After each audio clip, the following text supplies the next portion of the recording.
Oi, eu sou a Fernanda e eu vou contar um pouquinho de como era a Irlanda antes de se tornar independente. Durante o século XIX, a Irlanda era parte do Império Britânico, enfrentando severas dificuldades econômicas e sociais. A Grande Fome foi um evento devastador que resultou na morte de cerca de 1 milhão de irlandeses e na imigração de muitos outros. O governo britânico foi amplamente criticado pela sua resposta inadequada à crise, gerando um profundo ressentimento entre os irlandeses. Esse período também viu o surgimento do Partido Parlamentar Irlandês, que buscava mais autonomia através de reformas políticas. Oi, eu sou o Renan e vou continuar a parte da Fernanda. Bom, os movimentos nacionalistas e a independência. No início do século XX, a insatisfação com o domínio britânico aumentou, levando à revolta da Páscoa em 1916. Um levante nacionalista que, embora tenha sido rapidamente reprimido, inspirou um forte apoio popular pela independência. O Sinn Féin ganhou destaque nas eleições de 1918 e proclamou a República em 1919, resultando na Guerra da Independência Irlandesa, 1912, de 1919 a 1921. O conflito terminou com o Tratado Anglo-Irlandês em 1921, criando o Estado Livre Irlandês em 1922. No entanto, essa transição gerou divisões internas e levou à Guerra Civil Irlandesa, 1922 a 1923. É isso.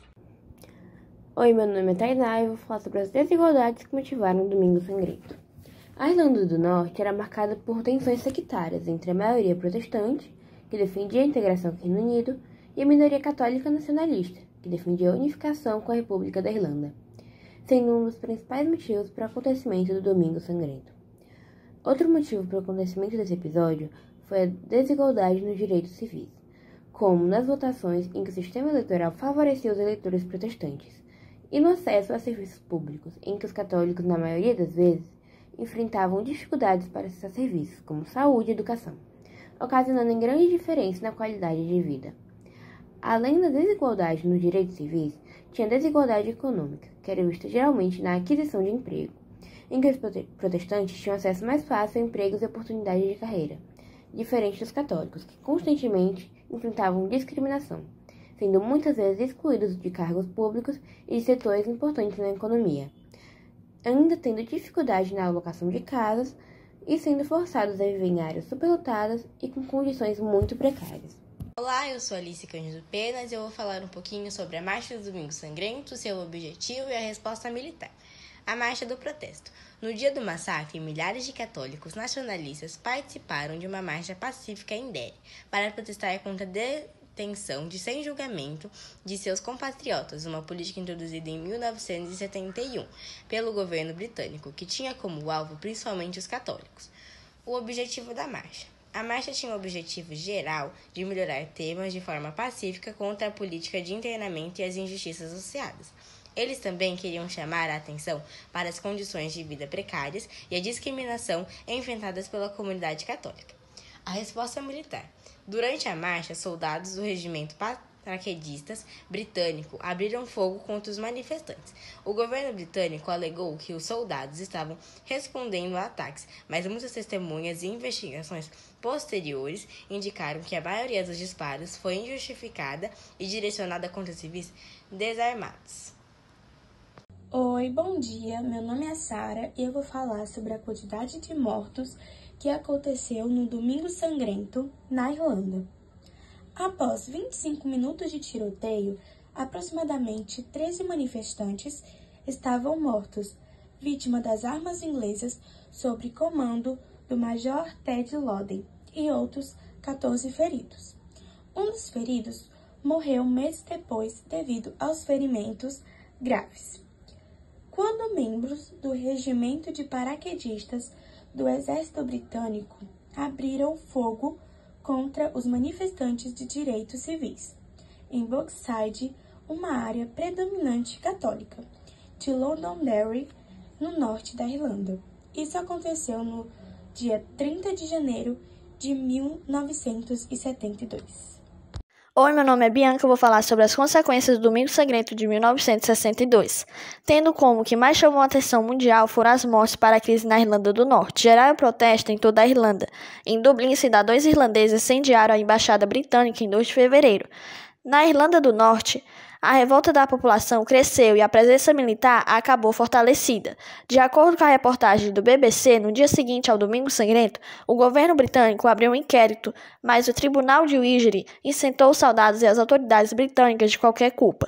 As famílias das vítimas passaram anos fazendo campanha por um novo inquérito público. Anos se passaram sem que nada fosse feito. Apenas em 1998, o primeiro-ministro Tony Blair anunciou que o novo inquérito seria realizado. O relatório de 2010 concluindo que nenhuma das vítimas representava uma ameaça ou fazia qualquer coisa que justificasse o disparo. Além disso, não houve um alerta dado aos civis antes que os soldados abrissem o fogo, entre outras conclusões. Olá, boa noite. Me chamo Alice Gondim e vim falar sobre o Tratado Anglo-Irlandês. Assinado em 6 de dezembro de 1921, foi um acordo entre Reino Unido e representantes da Irlanda que resultou na criação do Estado Livre Irlandês. Aqui estão os principais pontos do tratado. Primeiro, criação do Estado Livre Irlandês. O tratado estabeleceu o Estado Livre Irlandês como uma entidade autônoma dentro de Commonwealth britânica com seu próprio governo e parlamento. 2. Autonomia. A Irlanda ganhou autonomia significativa, embora ainda estivesse sujeita à coroa britânica e algumas leis britânicas. 3. A divisão da Irlanda. O tratado permitiu que 6 condados do Ulster, Irlanda do Norte, permanecessem como parte do Reino Unido, resultando nas divisões da ilha e suas entidades políticas. 4. Proteção dos direitos. O acordo garantiu proteção dos direitos e nas minorias do novo Estado Livre irlandês, principalmente os protestantes do Sul. 5. O Exército e políticas exteriores. O tratado estabeleceu que os assuntos militares e de defesa seriam responsabilidade do Reino Unido, até que o povo do governo irlandês fosse capaz de assumir essas funções. Referendo às críticas. O tratado foi controverso e gerou divisões irlandesas, levando à Guerra Civil Irlandesa, iniciando-se em 1922 e acabando um ano depois, 1923, entre aqueles que apoiavam o tratado e os que desejavam total independência. E por último, o Tratado Anglo-Irlandês foi um marco importante na história da Irlanda, pois pavimentou o caminho para a independência total em 1949. Agora irei passar a minha fala para Letícia, que irá falar sobre o Acordo de Belfast. Bom dia, meu nome é Letícia e eu vou falar um pouco sobre o Acordo de Belfast. O Acordo de Belfast, também conhecido por Acordo da Sexta-feira Santa, foi assinado em Belfast em 10 de abril de 1998 pelos governos britânicos e irlandeses e apoiado pela maioria dos partidos políticos norte-irlandeses. O acordo tinha por finalidade acabar com os conflitos entre nacionalistas e unionistas sobre a questão da união da Irlanda do Norte com a República da Irlanda, ou sua continuação como parte do Reino Unido.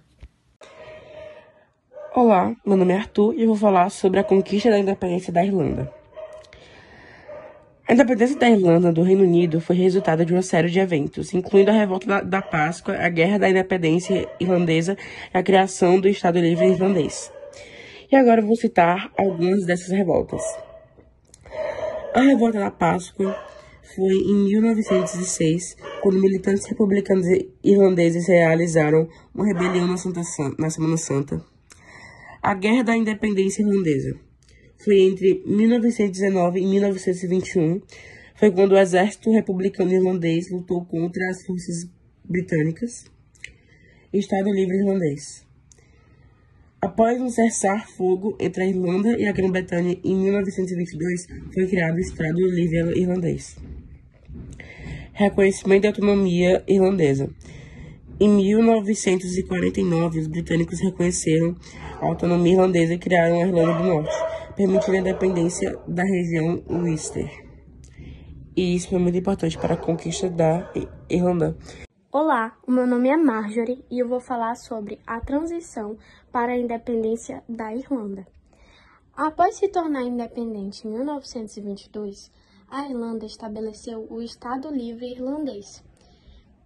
Enfrentou a Guerra Civil de 1922 a 1923 e em 1937 adotou uma nova instituição, tornando-se a República da Irlanda.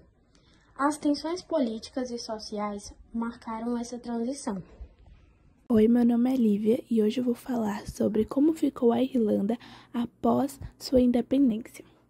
A economia irlandesa modernizou-se a partir da década de 1960, levando ao milagre econômico. A Irlanda manteve neutralidade na Segunda Guerra Mundial e, com o tempo, melhorou suas relações com o Reino Unido. O renascimento cultural também destacou a identidade nacional da Irlanda.